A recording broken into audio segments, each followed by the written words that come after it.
मी का म्हणते सुरेखा, मी पण दात घासते, तू पण दात घासते, माझ्या तोंडात मात्र थुंकी जमा होते, तुझ्या तोंडात थुंकी जमा होत नाही. तू काय गिळतेस का? शी, कसली घाणेरडी बाई आहेस ग तू. काय मी खरं ते बोलले ना. कसलं प्रवचन चाललंय आणि शी हे काय? कुठे काय? मला तर काहीच दिसत नाही. अहो चिनूची आई सूर्य डोक्यावर आलाय. सूर्य डोक्यावर आलाय? हो कांताबाई काय बोलताय? गागर डोक्यावर घेता माझे मारामार आणि सूर्य काय डोक्यावर घेणार मी? अनुमानाने सूर्य गेलं एवढं ऐकलं होतं, पण सूर्य ते मला माहित आहे हो, पण मला असं म्हणायचंय की सकाळ तर केव्हाच झाली, मग आता तुम्ही दात कधी घासणार, तोंड कधी धुणार, आंघोळ कधी करणार आणि देवपूजा कधी? बस बस बस बस बस बस, पुढे काय बोलू नकोस, आम्हाला सगळं माहित आहे. हा आता हनुमानाचे भक्त म्हटलं तर पूजा कधी करायचं, काय कधी करायचं, सगळं मला माहित आहे. अहो तुम्ही चिनूच्या आई आहात आणि त्यात बजरंगाच्या कट्टर भक्त आहात, म्हणजे सर्व काही आखूनच करणार. उगीच काय आमची मैत्री आहे. म्हणूनच मगाशी तुमच्या दोघींचं कसलं तरी लेक्चर चालू होतं. कसलं कसलं लेक्चर? थुंकण्याचं. शी, कसला विषय हा? अहो विषय घेऊन घेऊन घेतला थुंकण्याचा. शी, विषय काही साधा सुद्धा नाही. म्युन्सिपाल्टीने जर हा नियम लावला तर लाखो रुपयाची कमाई करेल. हा म्हणजे ते कसं काय? आता हे बघा, सगळी लोक कसे रस्त्यावर पचाक पचाक करून थुकतात, होय की नाही? आणि आपल्या थुंकी वाटे आपल्या शरीरातलं रोग जंतू बाहेर पडतात आणि ते जंतू हवे वाटे दुसऱ्यांच्या शरीरात जातात. तुला माहिती आहे का?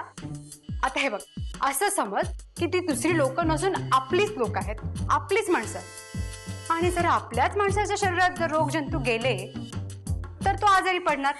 मग फुकटचा भुर्दंड नाही का? त्रास तो त्रास आणि रस्त्यावर घाण ती घाण. मग आता तू सांग, अशाने कधी सशक्त परिवार बनेल का? काय ग सुरेखा, होय की नाही? अशाने रोगिष्ट परिवारच बनेल. हा हो भावड्याची आई, आत्ताचं प्रवचन ऐकलत ना, मग मोरीत जाऊन थुंका बघू. अगदी बरोबर. अहो गाढवा पुढे गायली गीता आणि कालचा गोंधळ बरा होता.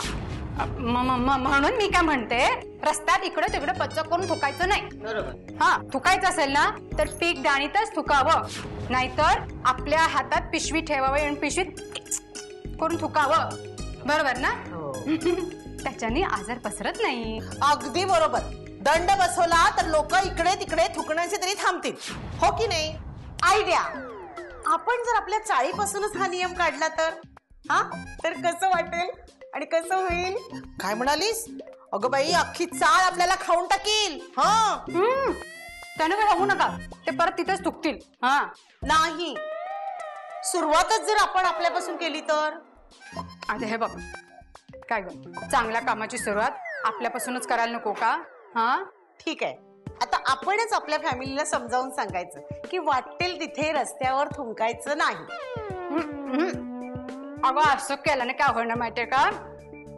अशाने पान खायचं, सुपारी खायचं, कोण गुटखा खातं गुटखा ते खायचं, सगळं सगळं सगळं बंद होईल. हो ना, त्यामुळं कॅन्सर होण्याचा संभव तरी टाळेल. मग अगदी बरोबर. हो ना. मग आता मी पण निघते, म्हणजे नियम सगळ्यांच्या कानावर घालायला. हो, सगळ्यांच्या कानावर नियम घाल. जा जा, चल बस बस बस बस, गेली एकदाची वेळी.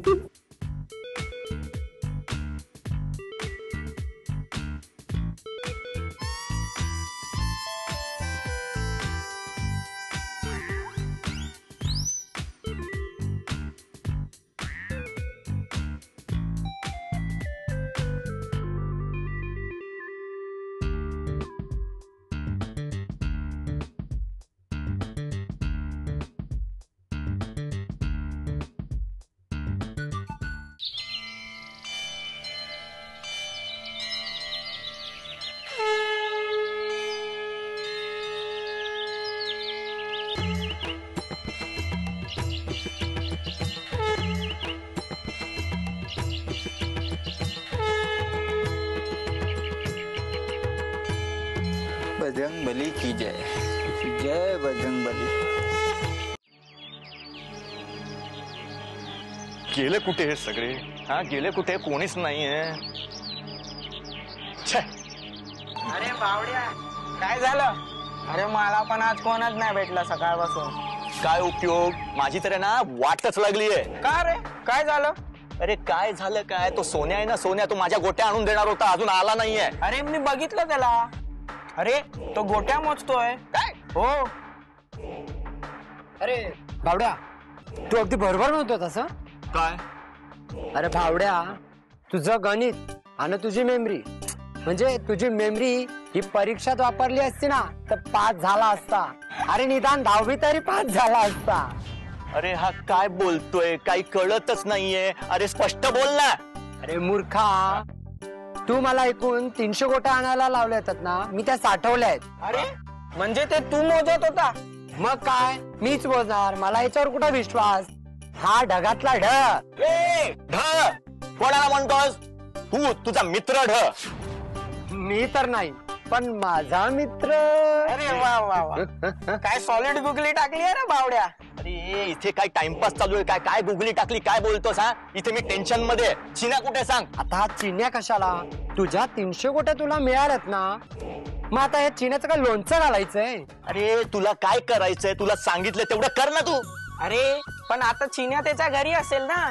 म्हणजे तुला म्हणायचं काय, तो इतर वेळ दुसऱ्यांच्या घरी असतो?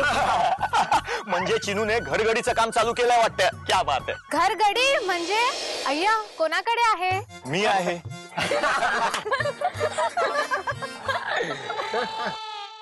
अगं काय नाही, घरगडी.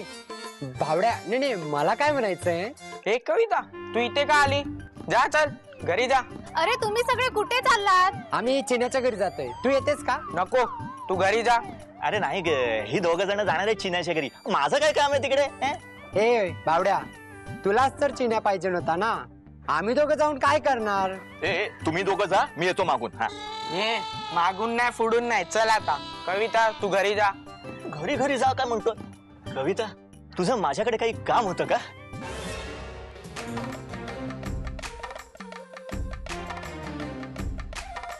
वाह, क्या अदा है.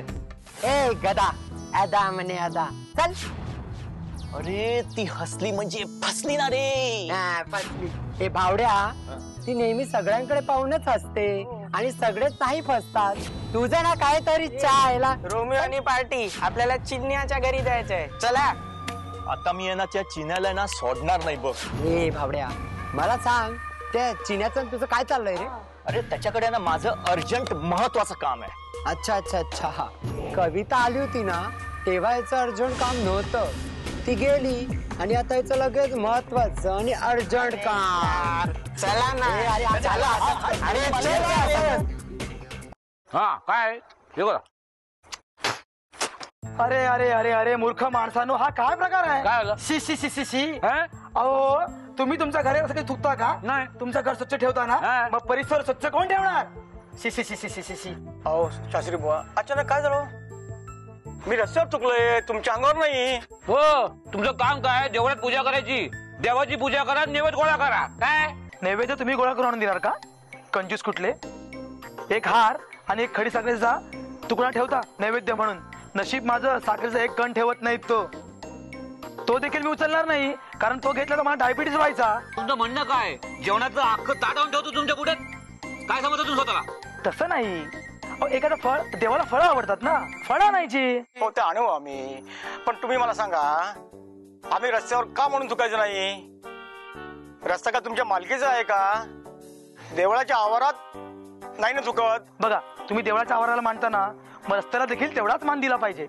बजरंगाची कमाल हो, बजरंगाची कमाल.